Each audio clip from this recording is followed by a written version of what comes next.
Hello everyone, this is Aditya and today we are going to discuss a question of mathematics from JEE Advanced 2025, and I don't know that why is it in so much discussion, so I thought to make a video solution on it. But before that, please do like, share, subscribe my channel and please support this video. Now let's start with the solution.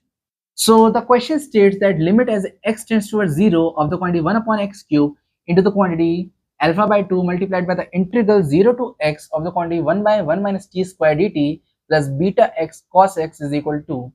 So in this we are given the value of limit and we are asked to find the value of alpha plus beta, which is a standard question, right? So let's solve it. So first of all, let's solve this integral. So integral 0 to x 1 by 1 minus t square, and I know it is a very basic integral, but I'll still give its proof so that everyone can understand it properly, right? This is equal to integral 0 to x 1 by 1 minus t plus 1 by 1 plus t dt 1 by 2 common, right? Why? Because if you remember the partial fractions, it is equal to this expression, right? So when you solve it, you will get a is equal to b is equal to 1 by 2, right? Okay, it is a very simple expression. So let's evaluate this. You will get 1 by 2 integral 0 to x 1 by 1 minus t plus, dt also, plus integral 0 to x 1 by 1 plus t dt, right? Okay. Now the problem comes over here sometimes if you are trying to derive it, that many of you write 0 to, let's forget the limit, 1 minus t dt as natural log of 1 minus t, right? Of course a mod will also be there, but the thing you forget is that the negative sign over here, because you forget about this negative many times, right? So to avoid that confusion, what you can do is that you can bring the negative sign before only outside. 0 to x 1 by t minus 1 dt plus 0 to x 1 by 1 plus t dt, right? Now it is very simple, right?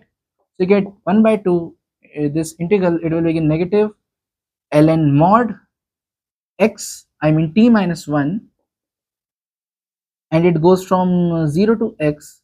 So now you can change the limit also, right? You can remove this negative sign and you will get this limit, right? Plus 0 to integral is already solved over here. So it is ln 1 plus t from 0 to x, right? Simple, right? Correct. Now when you will solve it, when you substitute 0, you will get natural log of mod of negative 1, which is equal to 0, and when you substitute x, you will get negative ln x minus 1, okay, right? Negative ln x minus 1 plus the natural log, again you substitute this, you will get x plus 1, right?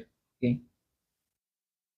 Now since you know that x is approaching towards 0, so it means that it is less than 1. So instead of this, you can write it like this also, right? Fine, correct? Okay. So you get 1 by 2 ln 1 plus x minus ln 1 minus x, right? Now there's a logic why I did not wrote it like ln 1 plus x by 1 minus x, because I have to do some calculations based on this, okay, which I'll be doing in just next step, right? So we know that natural log of 1 plus x is equal to x by 1 minus x square by 2 plus x cube by 3 and so on till infinity, right? Okay. And natural log of 1 minus x, you just substitute x as negative s, you get negative x by 1 minus x square by 2 minus x cube by 3 and so on till infinity, right? So basically you have to subtract these two quantities, right? So let's subtract it. So you get ln 1 plus x minus ln 1 minus x is equal to 2x plus 2x cube by 3 plus 2x to the power 5 by 5 and so on till infinity, right? Okay. Notice x square and x square will get cancelled and it will happen for every even number, right? Even power, right? So you will be just left with odd powers. So basically this integral is equal to, and 1 by 2 will get cancelled with this, right? So you get x plus x cube by 3 plus x to the power 5 by 5 and so on till infinity, right? So this is the expression for this integral, which you can substitute back over here. And for cos x, you know the Maclaurin form of cos x is 1 minus x square by 2 factorial plus x to the power 4 by 4 factorial and so on till infinity. Now to learn Maclaurin form, you can watch my video on function single variable of engineering mathematics 1, but of course it is not that much important for you right now because you learn it in BTech first year, right? So if you want, you can see my that lecture that I have proved that how we prove it, right? These Maclaurin forms. And for factorials, if you don't know, n factorial is equal to n into n minus 1 till this 3 into 2 into 1, right? Okay, this for if n belongs to natural number, right? But suppose if n is some fractional value, which of course is not in your syllabus, but even if it is, then it is given by the formula 0 to infinity of t to the power n e to the power negative t dt is equal to the n factorial, which is also referred to as pi of n, which is equal to gamma of n plus 1 sometimes, like this. This is actually the gamma function, right? Okay, is gamma of n plus 1 or pi of n, right? We write it like this, and this is equal to n factorial for any value. You substitute 3 by 2, negative 1 by 2, or whatever quantity, you will get a factorial value for it, right? But of course it is not in your syllabus. If you want to know it, I've already made a video on gamma function, which you can watch it. Okay, so leave all this, let's come to our question. Okay, so let me raise this, then we will move further. So you can write limit as x tends towards 0, 1 by x cube alpha by 2. What is the value of this integral? It is equal to this quantity. So you have x plus x cube by 3 plus x to the power 5 by 5 and so on till infinity, plus beta x into 1 minus x square by 2 factorial plus x to the power 4 by 4 factorial and so on till infinity, right? Whatever this is, okay. So notice that you can bring x common this and x common this, right? And these two x's will get cancelled with this x. You will be left with limit x tends to 0 of the quantity 1 upon x square alpha by 2 plus 1 plus x square by 3 plus x to the power 4 by 5 and so on till infinity, plus beta times 1 by x square by 2 factorial plus x to the power 4 by 4 factorial and so on till infinity, right? Okay. Now we can bring x square 1 by x square in these two terms, right? How? We can just multiply it. Okay, sorry, this is multiplication, right? So notice that when you bring it, let's see what you get. Limit x tends to 0 of alpha by 2 1 by x square plus 1 by 3 plus x square by 5, right? And so on till infinity, right?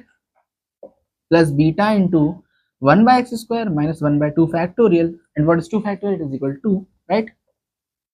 Plus x square by 4 factorial. I'm not writing the value of 4 factorial, but it is 24. Of course, it is very easy to calculate, right? Okay. Now notice that when you substitute 0, then in that case all these terms will become 0 since they all are equal to 0, right? I mean, since they are approaching towards 0, right? Because you have x square, then you will be having like x to the power 4, then you will be having x to the power 6 and so on till infinity. So all those terms are going to become 0, so you don't need to worry about them. And similar is the case with this also.